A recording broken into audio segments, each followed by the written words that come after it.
everyone. I am Dr. Shweta Surve from the Medical Affairs team of AstraZeneca India.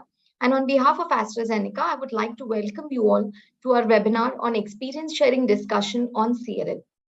We have a very esteemed group of speakers and panelists for today's discussion. And before we begin, I would like to take the opportunity to welcome and invite our program chairperson and moderator, Professor Dr. M.B. Agarwal sir, who is the president of the Mumbai Hematology Group. Sir needs no introduction, and he has decades of experience in treating hematological malignancies, and he is an institution himself. So without any further ado, I would like to hand it over to Professor Agarwal. Over to you, sir. Thank you for your kind words. Good evening to one and all. Today we are discussing about experience sharing discussion on chronic lymphocytic leukemia. This webinar is brought to you by Mumbai Hematology Group and AstraZeneca, together with Converge Oncology and NP Nucleide Pharmaceuticals. It's managed by Perfect Square. I thank Dr. Shweta Surve and the team from AstraZeneca for joining hands with us.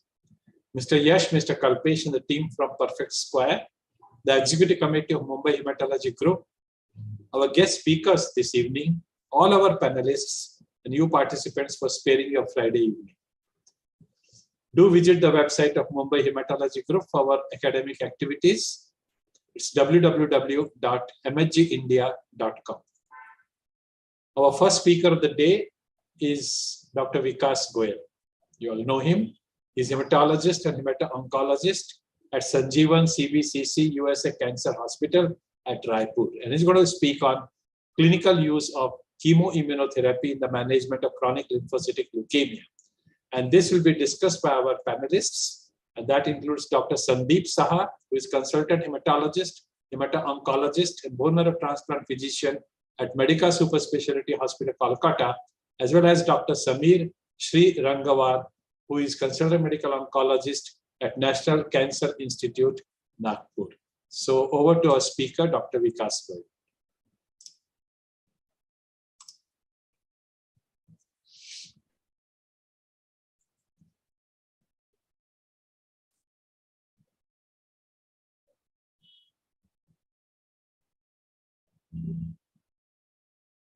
Can you all see the slides? Yes.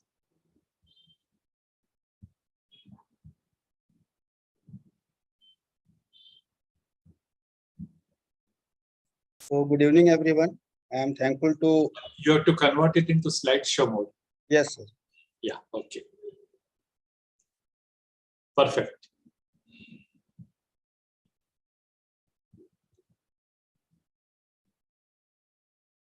So I am thankful to MHG India and AstraZeneca for a very wonderful discussion today. And in the next 15 to 20 minutes, I will be talking about clinical use of chemoimmunotherapy in management of CLL. Just a small introduction. CLL is a mature B-cell neoplasm characterized by a progressive accumulation of monoclonal B lymphocytes. CLL, SLL is the most common leukemia in adults in Western countries, and it accounts for approximately 25 to 35% of all leukemias in the US. And this disease is considered to be mainly a disease of the older adults, and with the median age at diagnosis of approximately 70 years. However, it is not unusual to make this diagnosis in younger individuals, like from the age of 30 to 39 years. I have one patient of age 45 years when he was diagnosed to have CLL. So going into the diagnostic criteria, this criteria is by IWCLL. Absolute lymphocyte count should be more than 5,000 in the peripheral blood. And these are mature monoclonal B cells. And pro-lymphocytic variant is there, in which the pro-lymphocytes are more than 55%. Immunophenotype, the monoclonal B cells will typically show CD5, CD23. Other B cells marker like CD19 positive, CD20 positive, and surface immunoglobulin will have a light chain restriction, either kappa or lambda. Bone marrow biopsy is usually not required for diagnosis. On aspirate, there are more than 30% lymphocytes. In the biopsy, there can be patchy involvement or can be diffuse involvement. There are additional testing which is used for the prognosis, like FIS for various cytogenetic changes, IGHV mutation status, stimulated karyotypes, CD38, JAP70, and serum beta-2 microglobulin. So NCCN guidelines also educates the same. There are tests which are essential for the diagnosis, and there are tests which gives us information about prognosis and therapy determination. So the criteria is almost the same, which I have described in previous slides. And for the prognostic marker, FISH test to be done is trisomy 12, deletion 11q, deletion 13q, deletion 17p. TP53 sequencing, stimulated karyotyping, and molecular analysis to detect whether IGHV status is mutated or not. Clinical course, usually CLL diagnosis, we diagnose at the time when the patient is asymptomatic. So diagnosis is often incidental. Asymptomatic at diagnosis, and for long periods, patient may remain asymptomatic. Initial symptoms may be increase in the size of lymph nodes, fatigue, or may be non-specific. There may be signs of progressive bone marrow impairment like worsening anemia or thrombocytopenia, progressive hypogammaglobulinemia, increased susceptibility to infection because of low immunity because of hypogammaglobulinemia. And there are long-term complications like autoimmune disease like AIHA, Richter transformation, secondary cancers, and infections. So I will ask one of the panelists, Dr. Sandeep Saha, can you tell us about that CP score?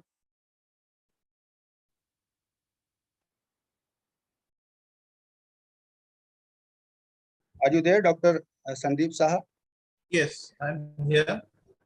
So can you please tell us what is the CIPI score?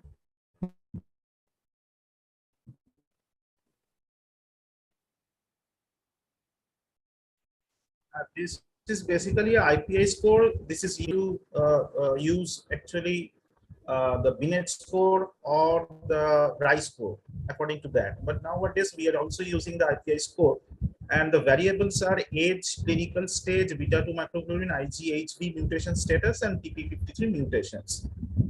So on the basis of that, we can divide the risk categories also according to the scoring. The usually 0 to 1 is low risk, intermediate risk is 2 to 3, and above that is the high risk, and more than 7 is usually very high risk. And according to the risk category, we can also predict the overall survival rate of the patient. Like if the patient lies into the low risk category, obviously the overall survival of 5 years is very good, more than 90%. But if it falls into the very high risk category, it comes down to 20 to 30%. So that's all about the IPI score recently we are using. Right. So this scoring helps us to decide which patients is having low risk, which patient is falling into intermediate risk, high risk, or very high risk. And depending on the risk category, we can treat the patient. So this is the a graph showing various cytogenetic factor which influence the prognosis. You can see that if the patient is solely having 13q deletion, they have higher overall survival. And in the decreasing order, normal cytogenetics, normal FISH study, 12q trisomy, 11q deletion, and 17p deletion. 17p deletion have the worst prognosis. This is another graph of showing IGHV mutation status. If the patient is having mutation, then the overall survival is more as compared to patient having IGHV unmutated status. And this is true even if the patient is having stage A patient. The mutated patient have more overall survival as compared to unmutated patient. So what are the indications of treatment? So constitutional symptoms referable to CLL, progressive marrow failure, autoimmune anemia or thrombocytopenia which are not or poorly responsive to steroids or other therapy, massive more than 6 centimeter or progressive splenomegaly, massive more than 10 centimeter or progressive lymphadenopathy, symptomatic or functional external involvement, progressive lymphocytosis, that is more than 50% increase over 2 months or lymphocyte doubling time less than 6 months. No early treatment even for high-risk patients. Goals of treatment, majority requiring treatment are older. So most of the patients have comorbidities and there are toxicities. First line treatment is the best opportunity for the most effective therapy. But most patients will eventually relapse and need additional treatment. Goals of first line treatment, maintain disease control on continuous treatment and deeper remission and treatment-free interval. And if the patient relapses, then retreat later. Goal for the relapsed refractory patient, durable disease control and keep the various options open. So the therapy of CLL has really revolutionized in this era. In the 1960s, we had alkylating agents, chlorambucil, cyclophosphamide. In 70s and 80s, we got purinucleoside like fludarabine, pentostatin, cladribine. 90s, purinucleoside and alkylators. In 2000s, chemoimmunotherapy like FCR, BR, alemtuzumab, lenalidomide. 2014 onwards, we got BTK inhibitors like ibrutinib, acalabrutinib, PI3K inhibitors, idelalisib, duvelisib, BCL2 inhibitors, venetoclax, and novel CD20 monoclonal antibody, obinutuzumab. And now the latest agents are zonubrutinib and umbralisib and CAR T cell therapy. This is a very good table. In this various category and drugs names are given, like in chemotherapy, chlorambucil, fludarabine, cyclophosphamide, bendamustine, CD20 antibody, BTK inhibitor, BCL2 inhibitor, etc. So previously we had a chemoimmunotherapy era in which young patient FCR, older adults BR or chlorambucil based therapy. But with the advent of target therapy, now BTKI and BCL2 inhibitors are popular.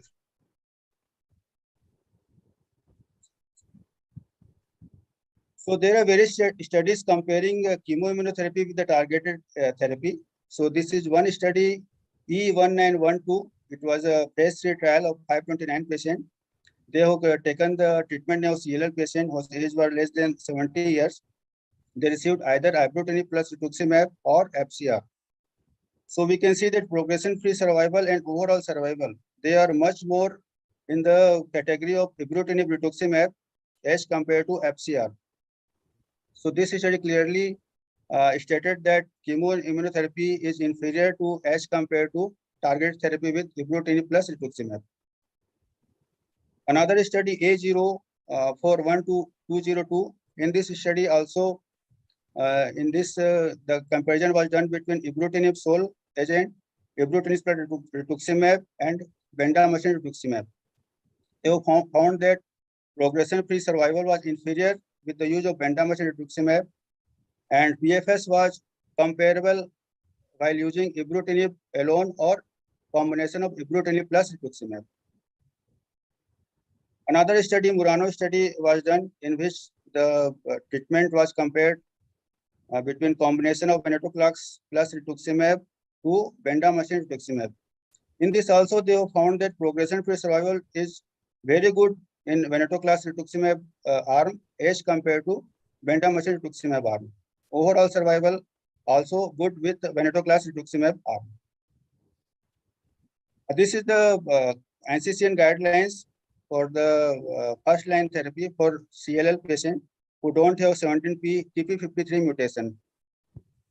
So the patient, if the patient age is more than 65 years or if the age is less than 65 years with significant comorbidity, you can see that all the preferred regimens are target therapy, like acalabrutinib plus minus obinutuzumab, ibrutinib, venetoclax plus obinutuzumab, or zanubrutinib.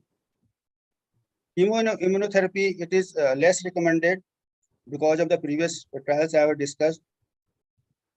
And in patients who are age having less than 65 years and no significant comorbidity, even in this category, the preferred agents are target therapy, acalabrutinib, plus minus obinutuzumab, and other agents as I described in patient age more than 65 years. So the role of chemoimmunotherapy has gone into background with the advent of targeted chemotherapies. This is the table showing recommended treatment in patients who are having 17p TP53 mutation. And these patients usually do not respond to chemoimmunotherapy. So in this, you will see that there is no role of chemoimmunotherapy in the patient having 17p or TP53 mutation. Various target therapy agents are given, acalabrutinib, obinutuzumab. This is the same as we have seen in the previous slide. There are various ongoing trials are going on for the treatment of CLL, in which you can see that various combinations are being used: ibrutinib, venetoclax, obinutuzumab, zanubrutinib, various other combinations. These trials are still going on, and we are awaiting the results of the trial. Coming to relapsed refractory CLL, so there are various factors we have to consider when we come across relapsed or refractory CLL, like what was the first line therapy, what was the duration of remission, what toxicity patient encountered while using first line therapy, age and comorbidity as we see in the first line therapy, before first line therapy, current disease status. We have to repeat cytogenetics, his testing, imaging, bone marrow test also if necessary to elucidate immune cytopenias. Other factors we have to consider like social support, financial, ease of administration, etc. This is the NCCN guidelines for relapsed patient, and you can see that in relapsed patient also there is role of target therapy only, like acalabrutinib, ibrutinib, venetoclax, and zanubrutinib. And in patients less than 65 years also, there is a role of target therapy only. There is no role of chemoimmunotherapy in this group of patients. So just like I said, depending on the first line of therapy, how was the response of the agent, we have to switch the agents between various categories. Like if the patient initially has received chemoimmunotherapy, we have to consider target therapy. If the patient has received one type of target therapy, we can switch the patient to other type of target therapy. And if the duration of remission was prolonged, then we can retreat the patient with the same agent. So there are certain unmet needs in the treatment of CLL to develop curative treatments, because presently it is an incurative disease. Improve outcome for patient with deletion 17p or mutated TP53. Improve outcome for patient with histone transformation to correct immune dysfunction. Improve outcome for patient with COVID. Improve outcome for patient with vaccination and infection risk, and reduce risk of second cancers. Unmet needs in CLL. For unfit patients, there is because they are more prone to side effects and they are not fit for intensive therapy. So we have limited treatment options in these patients. So the therapy is required for unfit patients. There remains a need for treatment options with favorable safety profile in this group of patients. Relapsed refractory treatment option for CLL patient. Despite initial response to frontline therapy, most patients will relapse and will require subsequent treatment. Newer therapies, including B-cell targeted kinase inhibitors, have replaced the limited options previously available for the treatment of relapsed refractory patients. However, target therapies do not appear curative, and there is still a need for treatment options that can be individualized based on patient factors.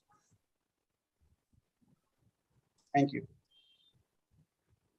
Thank you, Vikas, for that wonderful presentation about chemoimmunotherapy in CLL.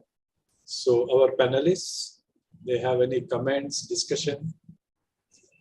Dr. Sandeep, Dr. Samir. Sir, actually now the era is that always now actually the acalabrutinib BTK inhibitor has become the first line treatment. So whatever we have used earlier, nowadays nowhere. But still, if the financial burden is there and if need a definite time period treatment, because the BTK inhibitors have to for prolonged use, no one knows when to stop. So this is the issue. The financial problem is there. So then I think the time-bound treatment, that is chemotherapy, has a role.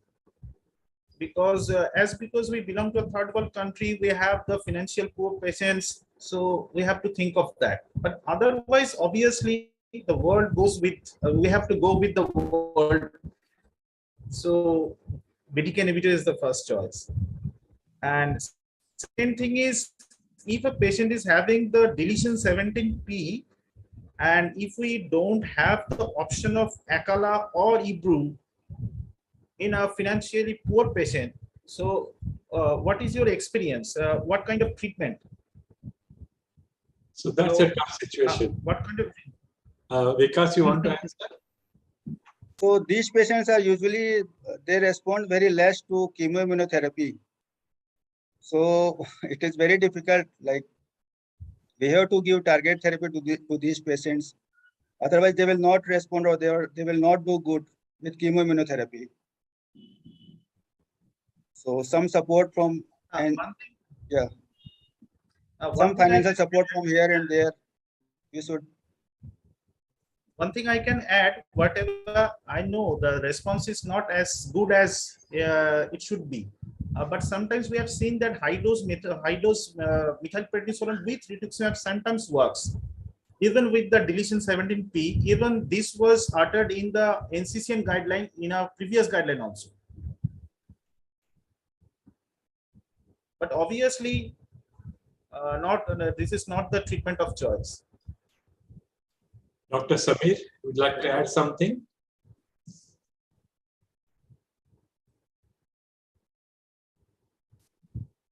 Okay, back to Sandeep and Vikas. Any other? I want to ask you, sir. Yeah. Do you have any patient on chemoimmunotherapy, CLL patient right now? So as you know, Sandeep pointed out, there are patients who have various reasons for which they still go for combination of chemo-immuno. One of the clear-cut scientific indication is a young person who has got IGHV mutated status with the deletion 13q. This kind of person with a 4 months treatment of chemo-immuno plus minus ibrutinib can go into complete remission, which can last for ages. There is probably a slight risk of oncogenesis when you use a protocol like FCR. After 5 years to 10 years, patients of myelodysplastic syndrome and AML have occurred. So that's a little bit of setback. Otherwise, say 30, you mentioned about age group 30 to 40, 13q minus mutated IGHV status, guys getting about 4 cycles of FCR with the ibrutinib. They may be potentially cured. So that's a small area where scientifically you can use it. But as Sandeep said, there are a lot of people who still go for the BR therapy for one or the other reason. That doesn't have scientific merit, but it's there. Sir, I can share my experience. I'm still very much happy with my very older patients. Even they are very good with the chlorambucil also. So I'm very happy with the chlorambucil tablet also. In fact, PGI Chandigarh published that article where 75–80% of their patients received chlorambucil monotherapy. In this country, finance is a huge constraint. So there are patients who have to just take chlorambucil. True. So I think that's all the time we have for this first part of the discussion. Thank you so much, Dr. Vikas, Dr. Sandeep, and Dr. Samir. We'll move on. And it's my pleasure to invite our second speaker of the day, Dr. Monica Bopanna. She's medical oncologist at KIMS Hospital, Hyderabad. And she's going to speak on clinical experience of managing high-risk CLL patients with ibrutinib. And her panelists are Dr. Prashanta Bhatt, who is hematologist, KMC Hospital, Mangaluru, and Dr. Lingaraj Nayak, who is assistant professor, Department of Medical Oncology at the Tata Memorial Hospital. So over to our guest speaker, Dr. Monica. Good evening, sir. Good evening, everyone. I hope I'm audible. You are audible. Yeah, and my slides are visible, sir? Visible. Yeah, okay, sir. So very good evening, everyone. I'm here to share about my clinical experience with ibrutinib in the management of high-risk CLL patients. I'll just begin with two sample cases. One is a 74-year-old gentleman who presented with cervical lymphadenopathy. He had comorbidities like hypertension, dyslipidemia, and also had benign prostatic hypertrophy. He presented with extensive bulky nodes in the neck, axilla, and groin, which were quite symptomatic. And his WBC count was 88,000 with 90% atypical lymphocytes. And hemoglobin was 11.1 and platelets were just on the borderline, just over 1 lakh. So flow cytometry confirmed the diagnosis of CLL. And when we did the FISH CLL panel, it revealed 11q deletion and IGHV was unmutated. So considering the age, comorbidities, and because the IGHV is unmutated, the patient was started on ibrutinib at 420 mg once daily. Patient responded very well clinically with decreased lymph node size and reduced symptoms. For hypertension, he was taking amlodipine, and on ibrutinib, there was a slight increase in the blood pressure. So the dose of amlodipine had to be stepped up to 10 mg, and also atenolol had to be added. And on recent follow-up, patient complains of increasing joint pains, increasing fatigue, although hemoglobin is stable. So this is one scenario where there is known problems with ibrutinib, that is elevated blood pressure and myalgias, musculoskeletal symptoms, and non-specific fatigue, which was seen in this patient as a side effect of ibrutinib. The second case is that of a 70-year-old gentleman who's a diabetic, well-controlled diabetes, no cardiac comorbidities. He was diagnosed with CLL and he was on observation for at least 3 years because of the absence of any indication for therapy. Now he presented with low-grade fever, loss of appetite, and weight loss of about 10 kgs in the last 3 months. So he developed B symptoms. And his WBC count was up to 67,000 with 92% atypical lymphocytes, hemoglobin 8.5, and platelets of 60,000. FISH testing revealed 17p deletion and IGHV was mutated. So in this case, he developed indications for therapy after a 3-year period of observation in the form of B symptoms. So considering the 17p deleted status, patient was started on ibrutinib, again at standard dose of 420 milligrams once daily. Patient is responding with decreased B symptoms, improved appetite, and there is some weight gain after 3 weeks of therapy. After that, patient presented to casualty with lightheadedness and palpitations, and his blood pressure was very low, down to 80/50, and he was found to be having an irregular pulse on clinical examination, and an ECG which was done in the ER revealed atrial fibrillation with fast ventricular rate. So, let us just have a look at what are the recommendations, NCCN recommendations, preferred first-line treatment in CLL. CLL without 17p deletion or TP53 mutation, if the patient is frail with significant comorbidities or age is 65 years or older, and younger patients with significant comorbidities, creatinine clearance is less than 70 ml per minute, BTK inhibitors with or without obinutuzumab and venetoclax plus obinutuzumab are the category 1 recommendations. Age is less than 65 years without significant comorbidities also, these treatments can be tried. Other recommended regimens post first-line chemotherapy, chemoimmunotherapy, maintenance, and we can consider lenalidomide for high-risk patients.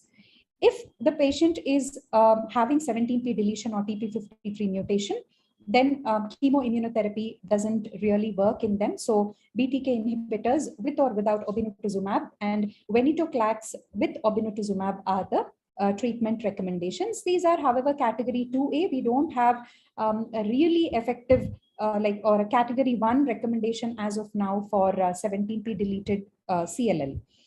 So just a brief review about Bruton tyrosine kinase inhibitors. BTK inhibition has created the possibility for an era of chemotherapy-free management of many B-cell malignancies. it has revolutionized the treatment of some B-cell malignancies, especially the chemorefractory ones like 17p deleted CLL.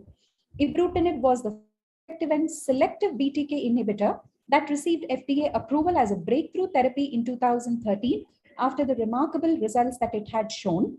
And subsequently, we had other second generation BTK inhibitors coming in, acalabrutinib and zanubrutinib, which were invented when they tried to reduce the off-target effects, and side effect profile wise, they proved to be quite superior to ibrutinib, and they were approved in 2017 and 2019 respectively. So BTK has 5 domains basically, and this is the catalytic domain, which is the most important one, where all the 3 BTK inhibitors that we have today act. They all act at the catalytic domain. And each of these domains is very important, and it binds to specific targets. And each of these domains is very important in the action of BTK. And we know that BTK is very important for B cell receptor signaling. And after the binding of antigens, antigen-dependent B cell receptor activation, downstream there are many enzymes which are activated, many molecules which are activated, ultimately leading to B cell activation. So the B cell receptor pathway is one pathway of activation. The other pathways of activation are the toll-like receptor signaling and chemokine receptor signaling. So among these 3 drugs, mainly the PK/PD differences are the ones which are responsible for differences in the side effect profile. So if you see, all of them have the same mechanism of action, ibrutinib, acalabrutinib, and zanubrutinib. They all act on the ATP binding domain, as I had told earlier, on the catalytic domain. If you see, the specificity for Bruton tyrosine kinase is much more for acalabrutinib and zanubrutinib, with very few off-target side effects. Like ibrutinib can inhibit EGFR, it can inhibit the HER2, HER4, and the other enzymes like JAK and ITK also get inhibited by ibrutinib. Whereas the action of acalabrutinib and zanubrutinib on the other enzymes is very, very less. And if you see the potency wise, ibrutinib is more potent than acalabrutinib and zanubrutinib, because if you see the IC50, it's much lesser for ibrutinib. For Bruton tyrosine kinase specifically, it's only 1.5. So the reason why acalabrutinib and zanubrutinib have a better side effect profile is because the other enzyme inhibition is much lesser with these 2 drugs, whereas ibrutinib inhibits EGFR, especially most of the side effects are because of EGFR inhibition, especially diarrhea and rash. They are all irreversibly, covalently, they bind to cysteine 481 residue in the ATP binding pocket of BTK. This particular point is very important because the resistance, primary as well as secondary resistance to BTK inhibitors, is also because of an alteration in this particular residue. Ibrutinib is the most potent BTK inhibitor, followed by zanubrutinib and acalabrutinib. Based on the biochemical binding kinetics, the most potent one is ibrutinib. Acalabrutinib has the lowest off-target rate and highest selectivity, followed by zanubrutinib. Acalabrutinib had a shorter half-life than ibrutinib, and that's why the drug requires twice daily dosing. The shorter half-life and selective properties of acalabrutinib allowed it to achieve complete and continuous inhibition of Bruton tyrosine kinase without increasing the toxic effects from inhibition of other kinases. Full target coverage may reduce drug resistance caused by mutations in the BTK enzyme, and they may also lower the rate of Richter transformation. EGFR inhibition with ibrutinib is responsible for the rash and diarrhea, whereas acalabrutinib almost has no EGFR inhibition. Interleukin-2 inducible T cell kinase, or ITK, which is critical for natural killer cell mediated cytotoxicity, particularly the antibody-dependent cell-mediated cytotoxicity. So the inhibition of this ITK leads to an increased infection risk with ibrutinib, which is there even with the other 2 molecules also. And inhibition of TEC kinase leads to platelet dysfunction, and there is an increased risk of bleeding, which is very, very prominent with ibrutinib. So what are the common problems that we encounter with BTK inhibitors, especially what we face in the clinic day in and day out? Ibrutinib is the most commonly used BTK inhibitor, whether it's in CLL or in other B-cell malignancies. And very commonly, we see patients complaining of diarrhea, which can be very, very problematic. I had this one patient who from the very second or third day of starting ibrutinib was having intractable diarrhea. We tried all sorts of strategies in him. We stopped the drug, restarted at a lower dose. He was not even tolerating a single tablet of ibrutinib. Refractory diarrhea, which was not responding to anything, probiotics, anti-secretory agents, anti-motility agents. So diarrhea, if it happens, it can be quite problematic in some of the patients. Some patients' diarrhea does respond to dose reduction, dose interruption, and then restarting at a lower dose and slowly escalating up. But diarrhea is something, if it's intractable, if it doesn't respond to the initial dose reduction, then it can be very, very challenging to deal with diarrhea in patients who are on ibrutinib. Fatigue is again a very common symptom that most of the patients complain, but it tends to get better over time. It's more prominent in the first few weeks. And then as they keep taking the drug, and then for fatigue, we encourage other modalities like exercise and resistance training, which also has a positive impact on fatigue. So if they can overcome the initial few weeks, then fatigue is also something which is manageable. Arthralgias, like the first patient in the case that I had presented, he had complained of arthralgias and musculoskeletal pain. So that is also a common complaint, which can be managed with simple analgesics like paracetamol and other symptomatic treatment most of the time. Infection is a problem. As I said, the ITK inhibition is responsible for infections, and there can be neutropenia also, which can lead to infections. Cytopenias is again another problem. Bleeding is another major problem with ibrutinib because of thrombocytopenia, as well as even without thrombocytopenia, easy bruisability is something which we see with patients on ibrutinib. So we need to warn them that if they develop any ecchymotic patches, they need to report to us immediately, especially patients who are on anticoagulants for other purposes, like they might have had cerebrovascular accidents in the past or cardiac issues. If they're on anticoagulants or antiplatelets, then we need to be very, very careful, and patient education is very important, that they need to immediately report to us if they have bleeding from anywhere or if they notice any bluish discolorations on the skin. Cardiovascular toxicities, although not very, very common, but yes, atrial fibrillation, ventricular arrhythmias can happen, elevated blood pressure, hypertension. Patients who are already hypertensive, they may have increased requirement of antihypertensives. We may have to add on more drugs for controlling the blood pressure, like what happened in the first case that I had presented. And the other arrhythmias, again, they can present with palpitations, hypotension. Sometimes there can be life-threatening arrhythmias also. So these are some of the common problems that we see with BTK inhibitors, more so with ibrutinib. And as I said earlier, acalabrutinib and zanubrutinib have more favorable toxicity profile because of their more selective and specific inhibition of BTK and not much off-target effects. Elevate RR was a head-to-head trial where acalabrutinib was compared with ibrutinib, and 21% of the patients had discontinued ibrutinib in this trial because of adverse events. Atrial fibrillation is seen in about 15% of the patients, hypertension in 23% of the patients, bleeding is seen in 51%. So that is more than half of the patients on ibrutinib have some form of bleeding. All these are much lesser with acalabrutinib. So in clinical practice, we can choose different BTK inhibitors according to their differential toxicity performance based on the comorbidities which patient has. Ibrutinib is not recommended for patients who have a high risk of cardiovascular or cerebrovascular diseases. In them, zanubrutinib may be a better choice. So if a patient has already had an MI or a major cardiac issue or a CVA in the past, then I would definitely avoid ibrutinib in them and would recommend an alternative BTK inhibitor if possible. The combination of BTK inhibitors with anticoagulants, as I said earlier, should be used with extreme caution.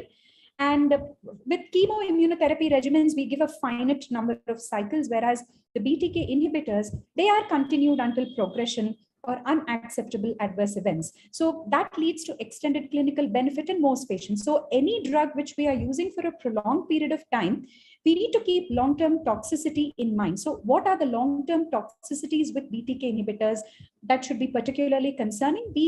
Among the three drugs, we have the longest follow-up safety data for ibrutinib, which was approved in 2013, much earlier than the other two molecules. And so as of now, we don't have any long-term safety concerns with ibrutinib. It's only the off-target effects and the other problems that we see, like atrial fibrillation, infections, and bleeding. However, we need more head-to-head randomized trials in the future in order to compare the efficacy and the safety and tolerability of these three molecules in a better way. So this is just a very nice way to represent all the common side effects which are seen with these three drugs, and the red ones indicate that more than 40% of the patients will have these complications. So if you see, the risk is quite high with ibrutinib for infection, diarrhea, and bleeding and bruising. And also the other things like neutropenia, infection, and pneumonia, they are more common with ibrutinib as compared to the other drugs. So the other challenge that we face in our regular practice while using BTK inhibitors is resistance. There can be primary as well as secondary resistance, and the resistance is associated with a poor prognosis. Among the CLL, SLL patients who have progressed on ibrutinib, mutations have been discovered in the ibrutinib binding site, that is the 481, the cysteine residue. It gets replaced by another amino acid in the gatekeeper region and even in the SH2 domain of the bruton tyrosine kinase. All these can lead to primary and secondary resistance. And the cysteine to serine mutations at this 481 site, basically it causes downstream signaling, and that leads to the CARD11 activation and other enzyme activation, and that bypasses the inactive BTK, promoting distal BCR signaling activation irrespective of the BTK. And that leads to tumor cell proliferation and migration. The existing three BTK inhibitors, all of them target BTK at that exact site, the 481 residue. So it's not effective to switch to another BTK inhibitor. Once resistance has occurred to ibrutinib,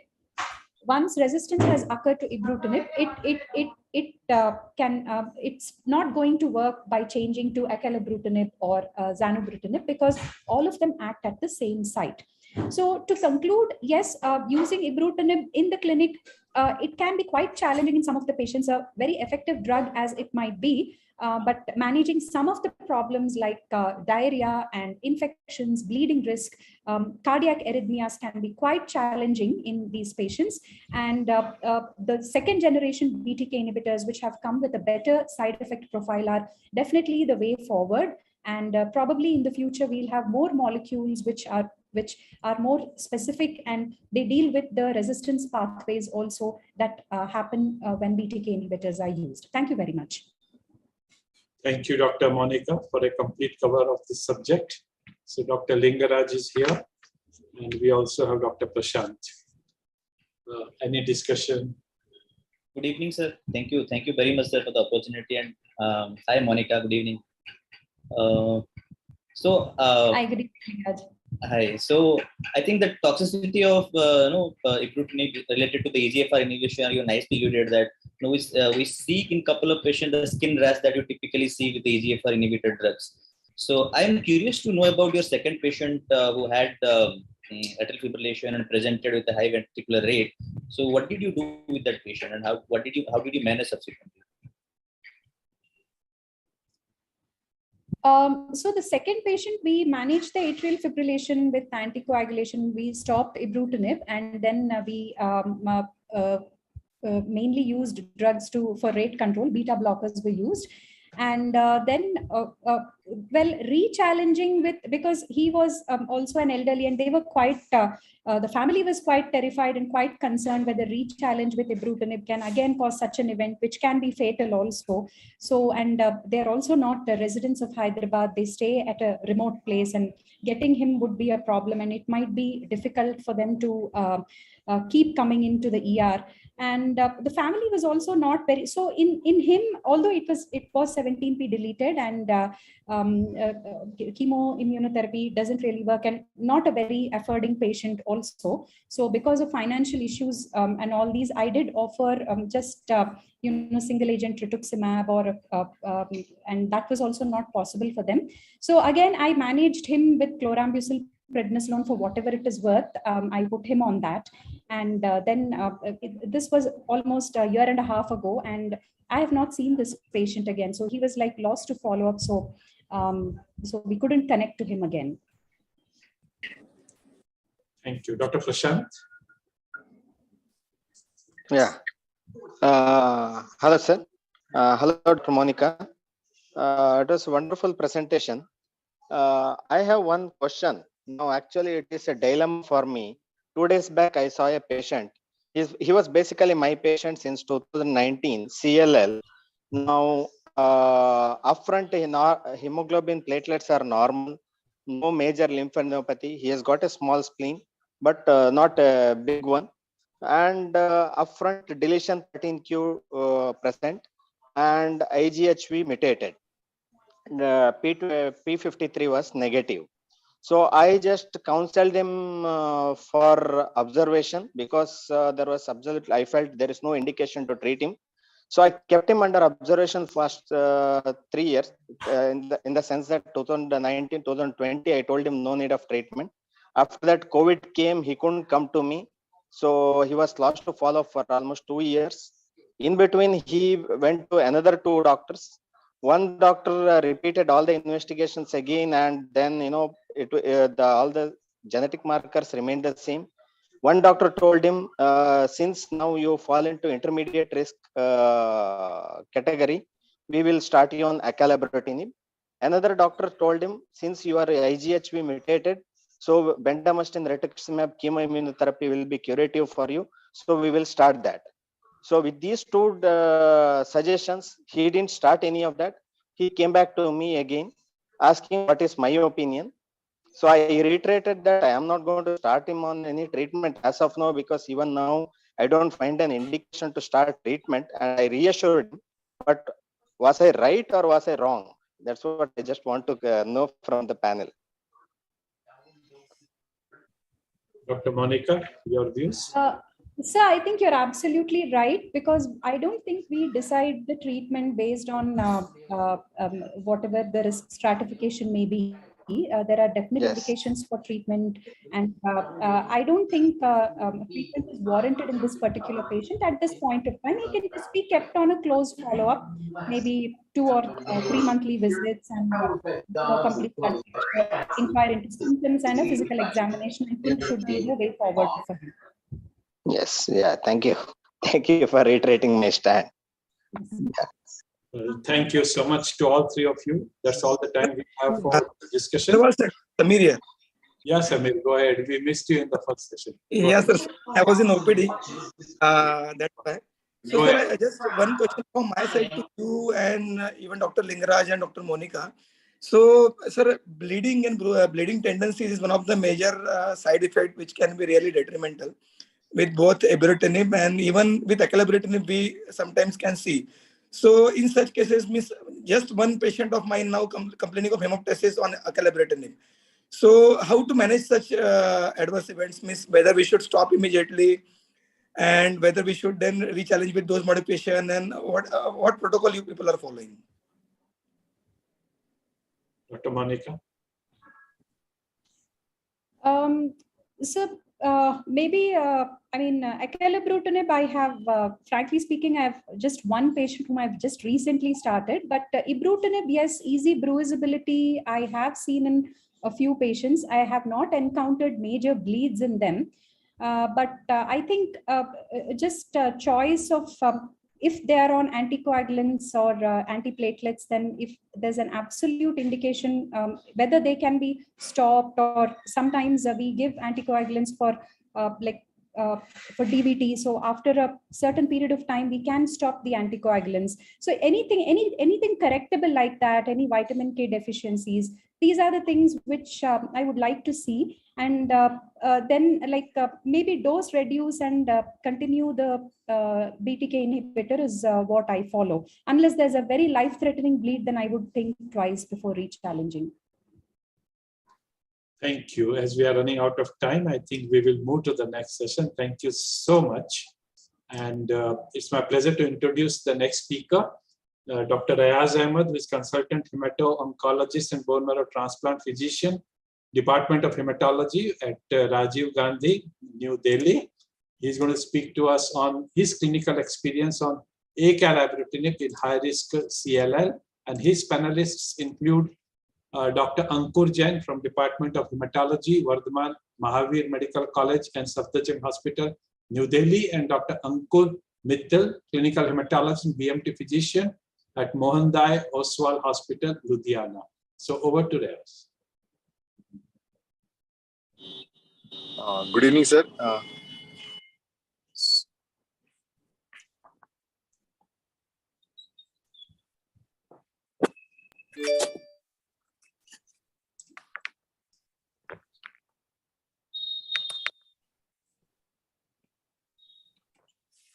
Good evening, sir. I thank MSG and AstraZeneca for giving us the opportunity.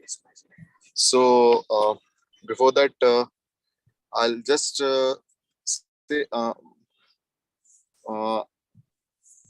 this was the I have been given the topic of giving current treatment strategies in high risk CLL, my clinical experience. So these are the few definitions which I like to go through. This is high risk CLL patients.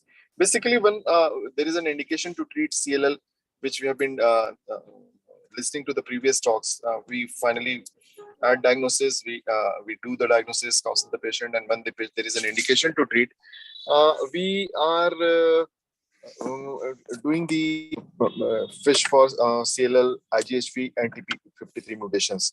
And based on these, we divide the patient into favorable and unfavorable, whether the TP53 is wild type or mutated, IGHV is mutated or unmutated. And depending on the flow cytometry, CD38, SAP70, and CD49D, we take into the account. Also, if we can do the cytogenetics,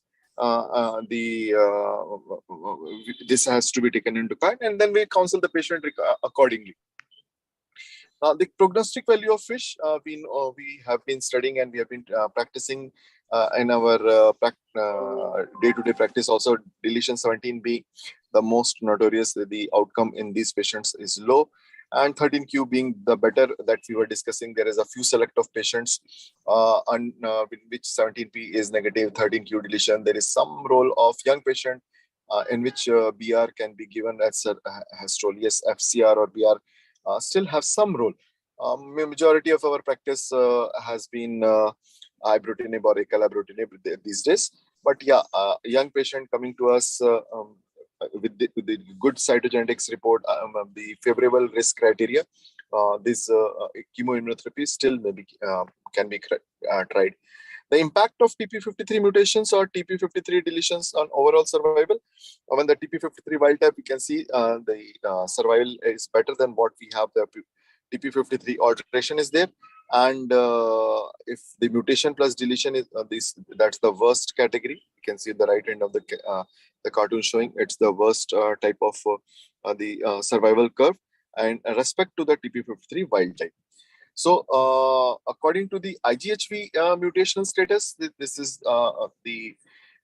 in a paper we have IGHV mutated showing better survival curve than those patients with having unmutated.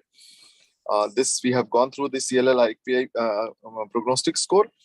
Just in brief, what we have been doing in the either newly diagnosed CLL or relapse refractory CLL, according to the TP53 status or IGHV status and the fitness criteria, we divide the patient whether it is a high risk or low risk. According to the mutation status, we take into the comorbidity status, what the patient is fit for, what is the best suited drug for him. Go for the whether he can given the ibrutinib, acalabrutinib, or combination other. This we will go through. All the things have been same in the previous NCCN criteria, except for the zanubrutinib, which has come into the NCCN 2020, which in addition to ibrutinib and acalabrutinib and venetoclax plus ibrutinib, this is a newer entry in both, whether more than 65 years of age or less than 65 years of age with comorbidity or without comorbidity, respectively. So these are the few slides which I would like to skip. It was all clinical experience. Initially, I thought I have to do some go through this slide, the data also, but I think so I'll better skip. I'll just discuss the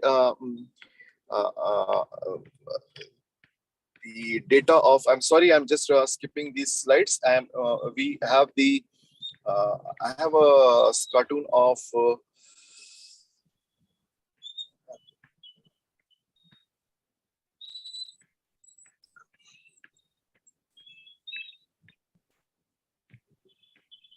yeah.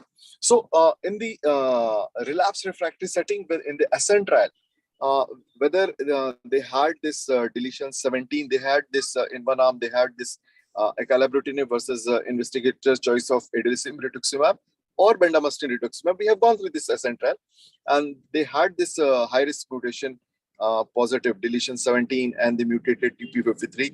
And when we compared the progression-free survival arm, the median was not reached in the acalabrutinib arm, and the versus the median was 17 months in the investigator choice, whether it was BR versus idelalisib rituximab, and the overall survival remaining same in the both almost 80 to 73% in 36 months.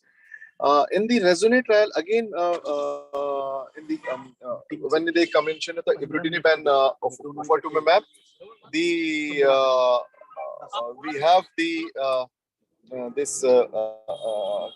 median survival at 44 months was 40%. And again, ELEVATE trial, when it was in the RR group, when we have compared the acalabrutinib with ibrutinib, both had the presence of deletion 17p, and the median in the both treatment was 38 months, and the overall response rate was 81% versus 71% in ibrutinib, and the median was not reached in either arm. So they had to hit in ELEVATE trial.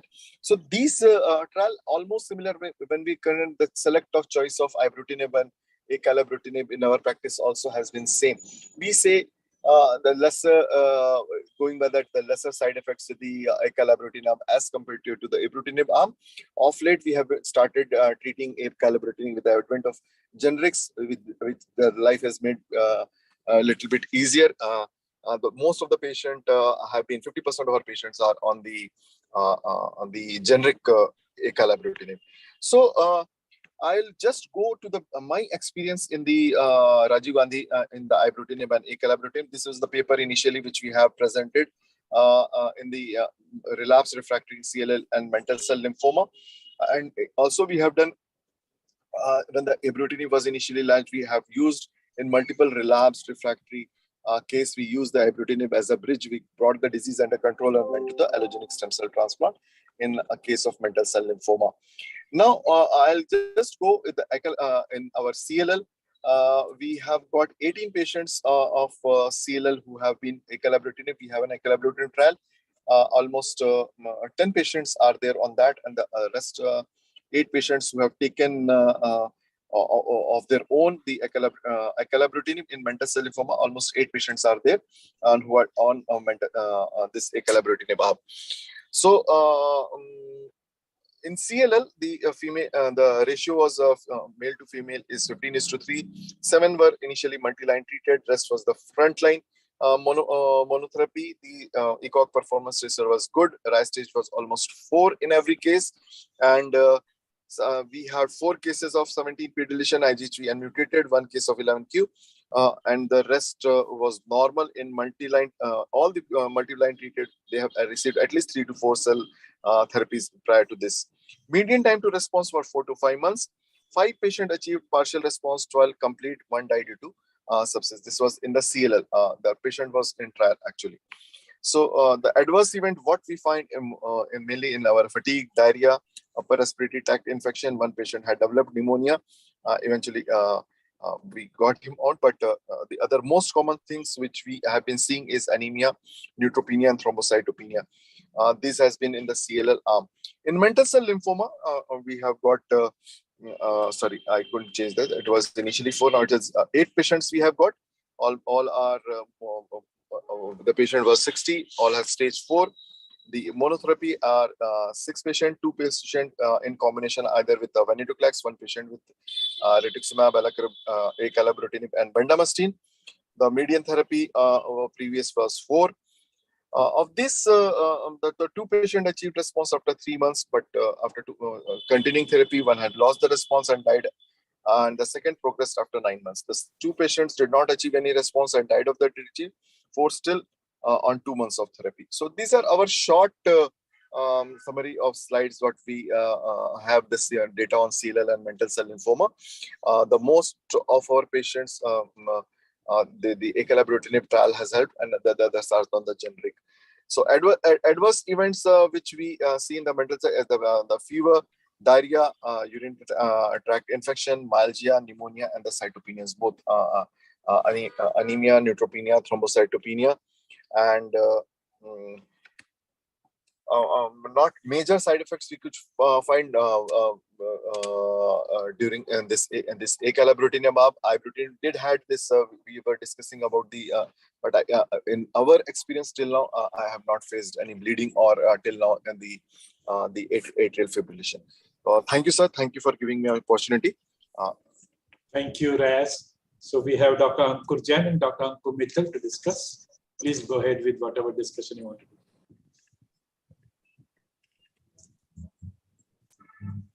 Good evening, sir. So Dr. Ankur Mittal this side. Thank you for giving me the opportunity to be part of this. Good evening, Dr. Riaz. Hi, good evening. Sir, it was a nice presentation, and I just need to ask 2 questions. One is there any black box warning in the acalabrutinib that these are the patients in which it is absolutely contraindicated?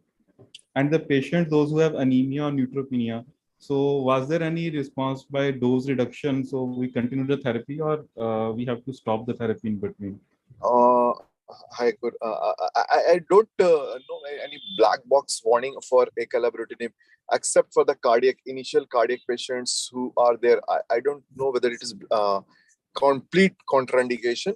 Performance status better, cardiac status not very severely affected, patient not septic, we generally start the acalabrutinib. Yes, there have been patients in which we may not have started the full dose. Maybe, I don't know whether that's the correct way. Maybe I'm more skeptical. We started with a low dose, maybe monotherapy for 4 or 5 days initially, then going to the, once daily dose initially for 4 or 5 days to 7 days maximum, then going to twice daily doses in acalabrutinib. And depending on how the patients are doing, in between we have the patient who had the bleeding episodes, mainly the cutaneous bleeding. We have reduced the acalabrutinib to once daily dose. But majority of our patients have tolerated it well. Whether they have taken the original drug or generic one, the response has been better, well tolerated in the original cases. Generic, the trend was towards that they had more side effects. Thank you, sir. Good evening, sir. Hi, good evening. Am I audible? Yeah. Am I audible? Yes, you are audible. Okay. First of all, thank you for a very nice webinar on CLL and its management. I have one question regarding acalabrutinib from Dr. Rayaz. Dr. Rayaz, how do you choose between ibrutinib and acalabrutinib to be used as frontline options in CLL? Because now we have generic acalabrutinib also, and we have generic ibrutinib also. So given a choice, how do you choose one over the another? What are the factors which you would like to consider while using these novel agents? So, Ankur, I am not very sure. Is there any criteria of using ibrutinib versus acalabrutinib? It's the individual choice. We do consider there is a trend of. Dr. Riaz, I am asking this question because many of the beneficiaries, the CGHS beneficiaries, they are prescribed frontline acalabrutinib nowadays. So now, considering the fact that acalabrutinib is very expensive drug, still expensive as compared to ibrutinib. So considering the cost considerations, do you justify using acalabrutinib over ibrutinib in patients of CLL? Yeah. Because there is no randomized data of ibrutinib versus acalabrutinib till now. Although the trials are there, there is a phase 3 trial ongoing, but till now there is no randomized data. So how would you justify using acalabrutinib frontline? Yeah, if we say cost, Ankur, here, cost is almost same, I think. So I don't know whether they get the PAP program in CGHS or not. But if they get the PAP, if I'm talking the original one, original ibrutinib versus original acalabrutinib, I think so the cost remains the same. But whether we should go for acalabrutinib frontline, the side effect profile is little better as compared to ibrutinib. The ibrutinib, I think so, arrhythmia was more what we have used initially, and the bleeding tendencies were little bit more what we saw. But in acalabrutinib, little data. I am not saying this is the and everything goes to, but whatever we have seen, the complication rates are less. So they are the response, although only few patients, 10 patients were frontline, but in those patients the side effect profile in these patients was good. So I think so maybe if the cost is the only constraint, if I am the CLL patient and there is a no cost constraint, I'll go for acalabrutinib. Means I am telling on this. But to choose between ibrutinib and acalabrutinib. So I have only one patient. I have only one patient till now on acalabrutinib. I gave him acalabrutinib frontline because he had hypertension and he had mild renal dysfunction. So I was more skeptical in using ibrutinib in this patient because of the existing hypertension. So I used acalabrutinib in him, and till now he's doing fine and his blood pressure is fine. So I would like to ask one more question, that if a patient initially started on ibrutinib, develop complications, for example, bleeding or for example, arrhythmia, would you switch such patient to acalabrutinib? I mean, would you switch ibrutinib to acalabrutinib depending upon the grade of side effects? Yeah, Ankur, I had in my presentations, just because of the time I didn't present, but yes, these patients can be shifted to acalabrutinib. And I'll just show you that 70% of these patients actually responded to shift of these 70% means of we have data. The data is there. If the patient who has been initially treated with ibrutinib resistant to ibrutinib and they have switched to acalabrutinib, these patients responded to acalabrutinib. Thank you, Dr. Ayaz. Thank you. Thank you, Dr. Ankur Jain, Dr. Ankur Mitra, and Dr. Ayaz for that wonderful session. We'll now move on to the last part of the session. And I'll be presenting on my clinical experience with acalabrutinib. So that will be the last session. I'm going to present a case. Mr. Bhatt, 76 years, staying at Malabar Hill, Mumbai. Father of a young, very successful film producer. Diagnosed to have chronic lymphocytic leukemia 10 years ago, that was 2012, at the age of 66 years. After 6 years, that is 2018, he needed treatment for a progressive symptomatic disease. He received bendamustine rituximab. He had complete response. After 3 years of careful follow-up, he had a symptomatic relapse in late 2021, fatigue, significant weight loss, and fever. Almost all lymph nodes were significantly enlarged, and the spleen was 4 centimeters. Hemoglobin was 9.2, platelet count was 85, and white cells were 160, with 95% lymphocytes. FISH showed deletion 11q, deletion 17p, IGHV was unmutated, and TP53 was mutated. A lymph node biopsy showed no evidence of register. His performance status was still excellent. He did have some comorbidities, COPD related to heavy smoking, diabetes type 2 well controlled. He had undergone bilateral TKI. He had IHD, angioplasty, 2 stents. He was hypertensive but well controlled, dyslipidemic, on statins. His profession was really to look after the finance of his son. He was still very active and used to work 16 hours a day. His recreation was going to club in the evening, would take moderate quantity of alcohol, play golf and swim. He saw us with all this information for the first time about 8 months ago.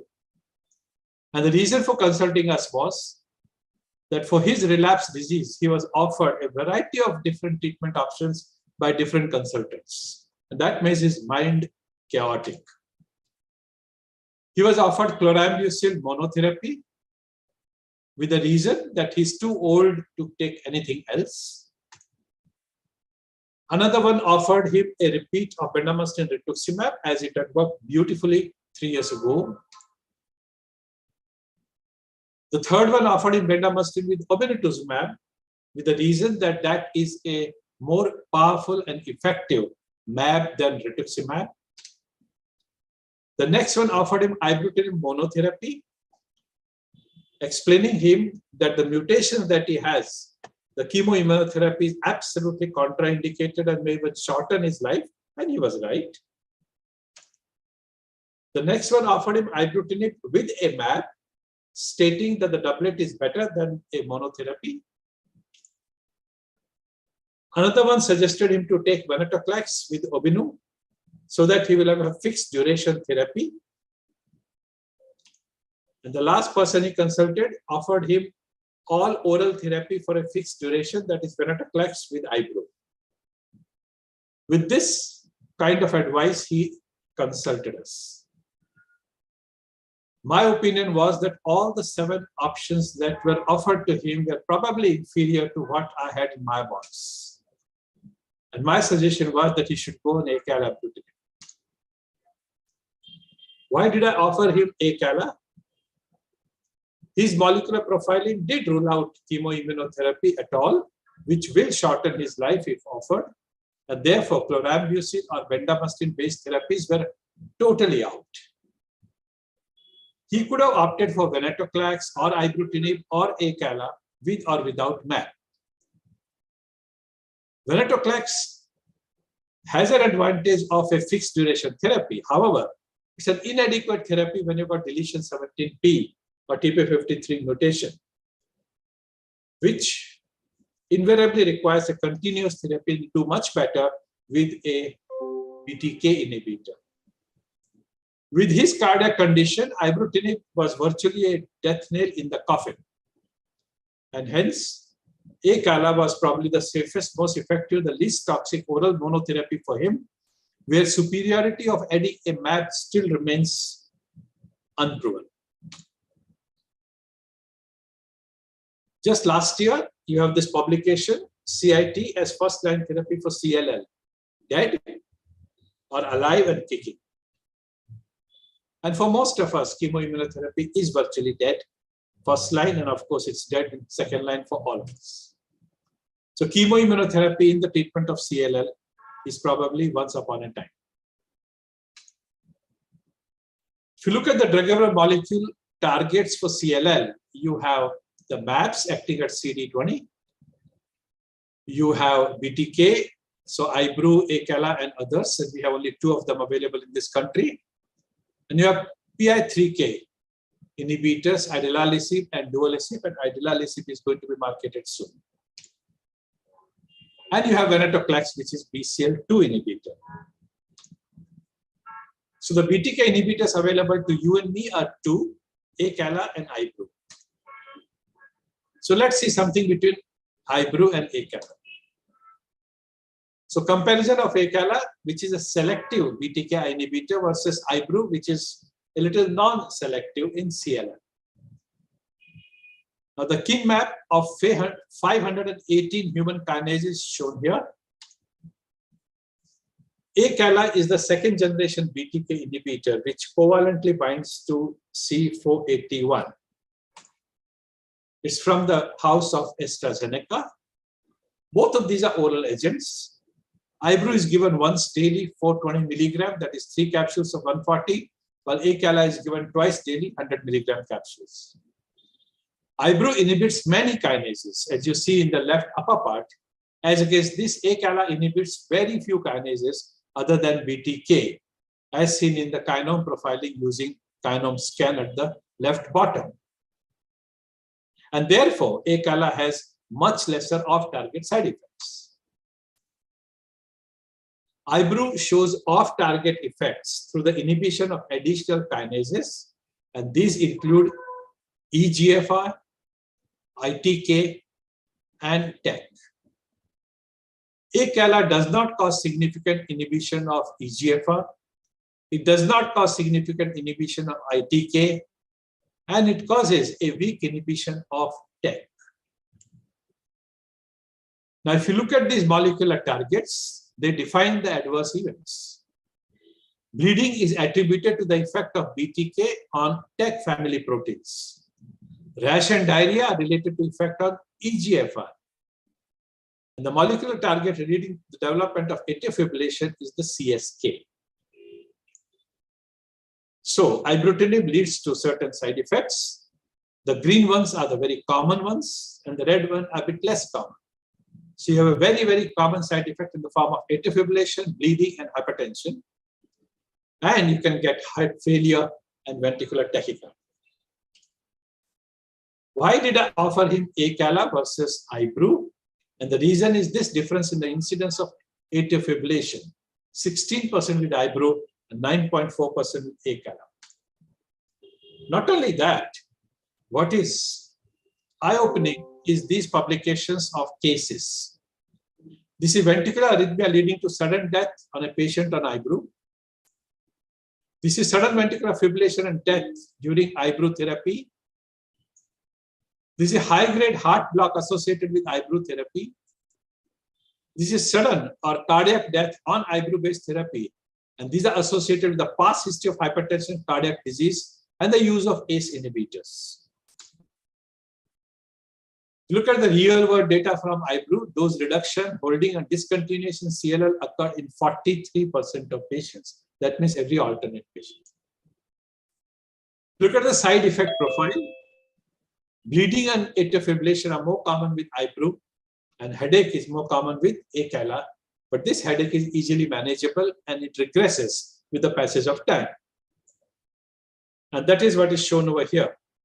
If you look at the various side effect profile of Acala, the red vertical bars are in the first year, the blue in the second year, the green in the third year, and the violet in the fourth year. By the time you reach 4, all the side effects significantly come down. So Acala, 100 milligram capsules. Let's look at some of the studies. Acala in relapse refractory CLL, the ASCENT trial. The ASCENT trial is Acala versus any other protocol of choice of the investigator, and 2 protocols that were used was bendamustine rituximab or adalimumab plus rituximab. Now, this is the progression-free survival of Acala monotherapy versus investigator's choice, that is rituximab with either of those 2 agents. And you can see the difference, which was significant. Similarly, if you take individual, that is adalimumab with rituximab, bendamustine with rituximab versus Acala monotherapy, it is superior to each one of them. If you take the patients who have got deletion 17p or TP53 aberrations, once again, Acala, irrespective of these 2 abnormalities, does much better. And it tides over the disadvantage of deletion 17p and TP53 aberration, as you see in the red line and the blue line running closer to each other, as against the situation with the control arm, where the worst is when you've got these kind of mutations. And similarly, if you have IGHV unmutated status, once again, Acala takes care of it. Both the arms are running together while there is a problem in the control arm. If you look at the subgroup analysis for progression-free survival, all the subgroups, the advantage is with Acala as against whatever, the bendamustine with rituximab or adalimumab with rituximab. We now come to Acala versus ibrutinib in previously treated CLL.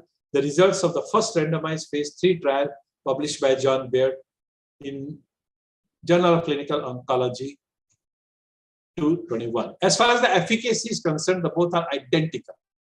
You look at progression-free survival, you look at overall survival, you look at event-free survival, there is no difference as far as the efficacy of Ibru versus Acala in relapse setting is concerned. Even if you look at the subgroups, there is no difference between Ibru and Acala. The difference is in the side effect profile. If you look at the cumulative event rates, it is much more with Ibru than with Acala.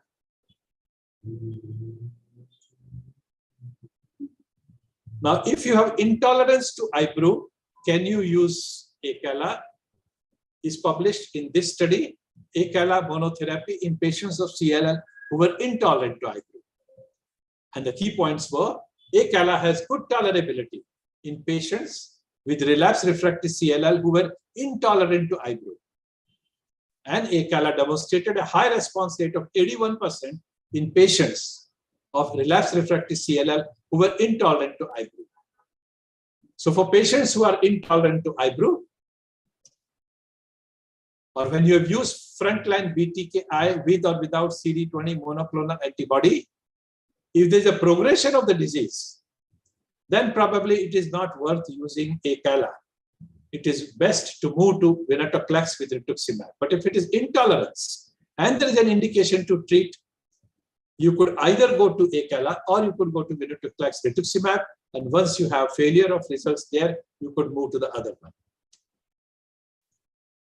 In short, intolerance to Ibru permits you to use Acala, but failure of Acala, Ibru does not permit you to use Acala.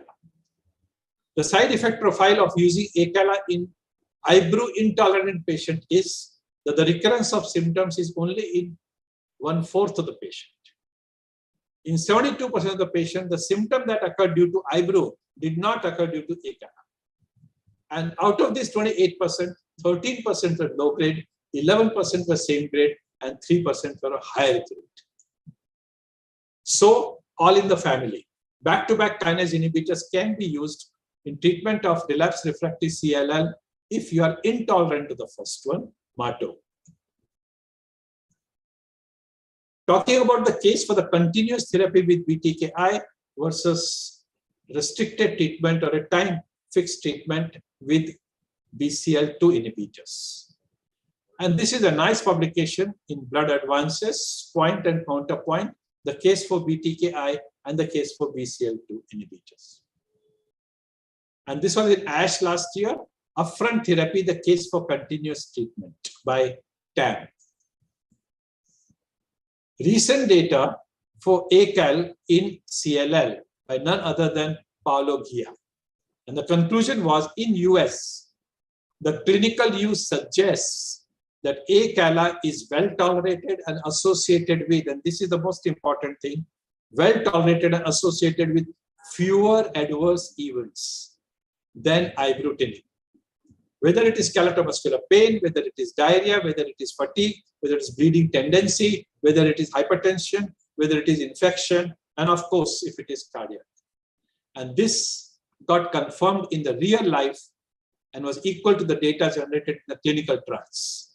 As a result of which, today, if a new patient of CLL is seen in the Western world, he is not put on ibrutinib, he is put on Acala. And that makes, once again, like chemoimmunotherapy, ibrutinib of historical importance once upon a time.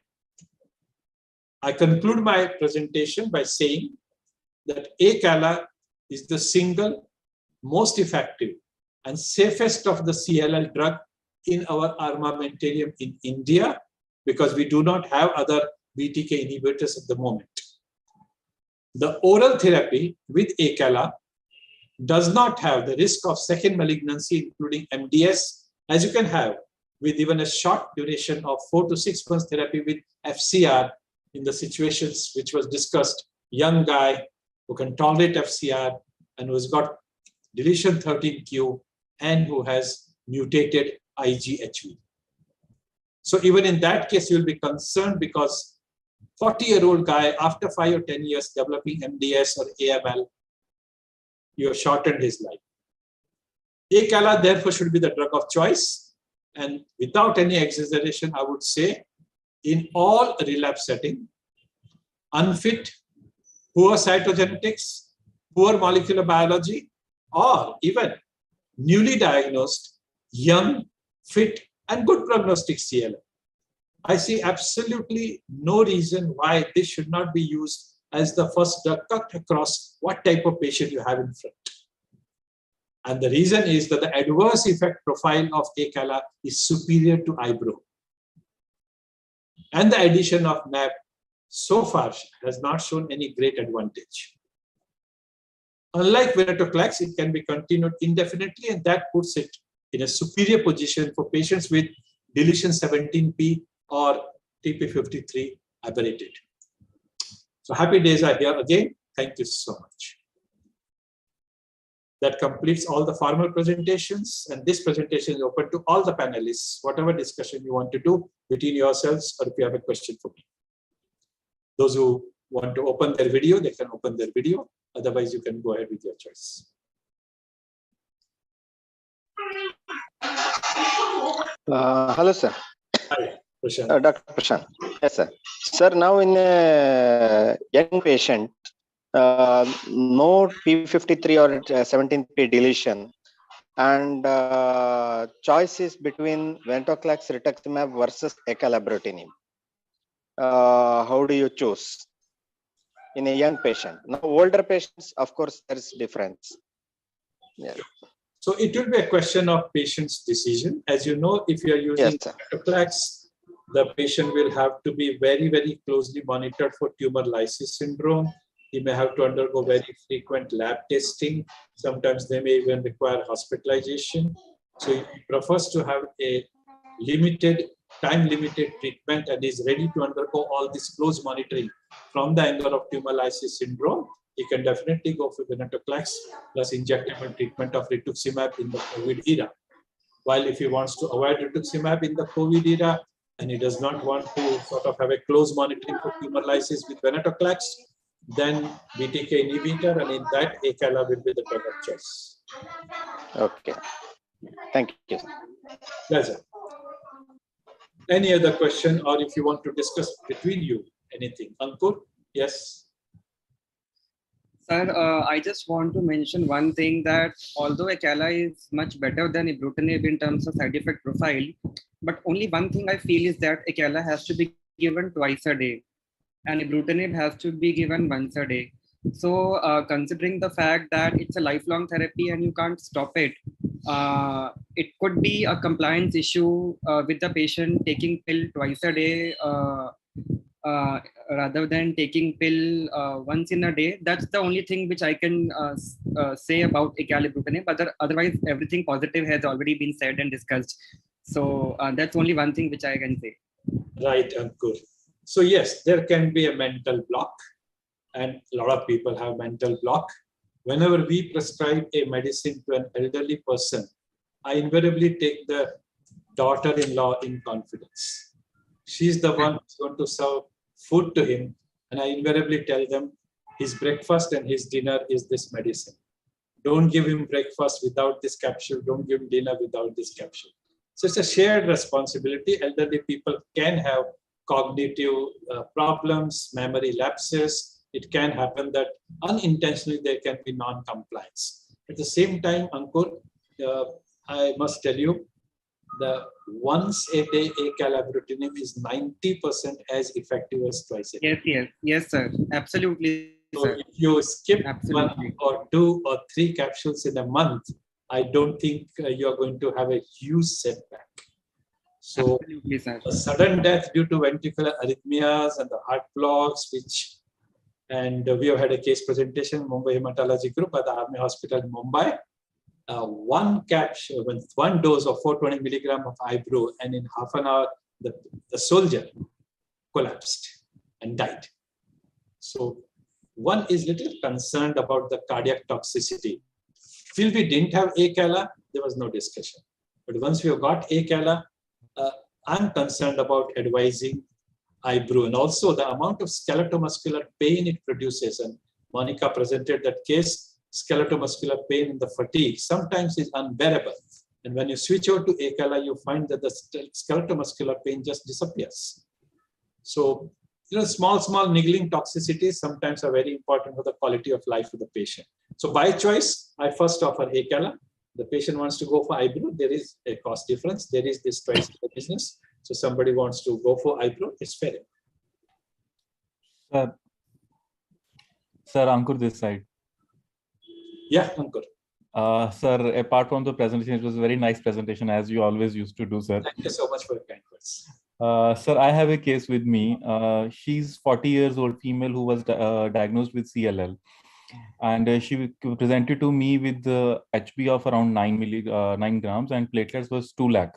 Apart from low hemoglobin, there was no indication for the treatment in that patient. We evaluated for the anemia and we found that it is iron deficiency anemia, and we started her on iron supplements. As we started her on iron supplements, gradually her platelets start falling. Currently, post down the line 6 months of iron supplements, her platelets is around 50-60,000. Otherwise, no other indication to start the treatment. We got the PBF done. They say there are few giant platelets are there. We got the cytogenetics done. Cytogenetics is negative and IGVH is mutated. And I'm a little bit skeptical. She's just 40. Shall we start the treatment just because platelets? But the platelets are giant. Few are giant, not all. So what's your opinion, sir, regarding this patient? Yeah, so the presence of giant platelets, if they were not there before, would point to that the marrow is functional, and this could be immune thrombocytopenic purpura. I would do a bone marrow to look at the megakaryocytes, and I like to convince myself whether it's a progression of CLL affecting the bone marrow, production of the platelet, or it's an ITP. And if I am doubtful, I'm not sure, then I first treat this patient as ITP, and it responds, then I did my job. And if I'm convinced that this is a marrow problem, it is due to CLL, then the count dropping from normal platelet count to 50,000 in, I'm not sure, but how many months, but in a short period, because the patient was just taking iron therapy. So I think you have a problem on hand. You need to do something, or tomorrow the platelet count will be 30,000, 20,000. So just differentiate between ITP versus marrow. Right, sir. I'll do the marrow, sir. Yeah. Thank you, sir. Yes, Ankur, you have a question. Sir, another thing I just want to discuss with you is that you said that chemoimmunotherapy is now a history in the management of CLL. So recently I had a patient of CLL who had a white cell count of 2 lakhs, and she had severe anemia and severe thrombocytopenia. So because of severe thrombocytopenia, she had bleeding. So I also thought that CIT is history, so I started her on ibrutinib. But I realized that ibrutinib takes around 1 to 2 months to act. So in this patient, our aim was to increase the platelet count and to reduce the white cell counts as soon as possible because the patient was having bleeding manifestations. So when I started her on ibrutinib, the bleeding manifestations worsened. So I had to stop ibrutinib and give her bendamustine rituximab so that I could reduce her white cell count as early as possible. And after first cycle of BR, her platelets and hemoglobin, they began to improve. At that point of time, I gave her ibrutinib because, when I started ibrutinib initially, because of thrombocytopenia was so severe that the bleeding manifestations did not improve. In fact, they worsened because the mechanism of action of ibrutinib and ACAL is to take some time to act, around 1 to 2 months to act. So do you agree with my thoughts that in some cases when you have to reduce white cell counts immediately in order to improve the platelet counts, you could use BR or some chemoimmunotherapy or even maybe a monoclonal antibody? Absolutely right. Your last word was the best word. So I was just going to tell you these cases, I will be scared of giving bendamustine or chlorambucil or FCR-like regime. Most of these patients who have come with a very bad marrow function, I treat them with rituximab weekly to 4 doses together with steroids. I am not happy to give them chemotherapy. I'm not happy to give them BTK. I'm not happy to give them BCL. So I will give them steroids, full-blown doses. I'll give them Eltrambopac, full doses, and I'll give them rituximab weekly. And within a period of 1 month, majority of the patients will be in a position to go to the standard treatment of CLL, whatever you prefer to use. Thank you so much, sir. Thank you so much. Pleasure. Yes, any other question or discussion? If none, then what is there in the chat? Okay, so thank you so much. And I hand over to the organizers, AstraZeneca, for the last word and the vote of thanks. Thank you very much on my behalf, on behalf of Mumbai Hematology Group, to the full group, as well as the audience who have joined from almost 20 countries and in large number. So Shweta, go ahead. Thank you so much, sir. So on behalf of AstraZeneca, I would like to convey my sincere thanks to Professor Agarwal and Mumbai Hematology Group for giving us this opportunity to collaborate and for this wonderful discussion which we had today. And all our speakers and panelists for sharing their clinical experience and their journey of management of CLL as well as MCL, and perfect square for their logistic support. And thank you to the audience for making this event so successful. Thank you so much, everyone. Have a great weekend and good night. Bye-bye, good night. Bye-bye. Good night.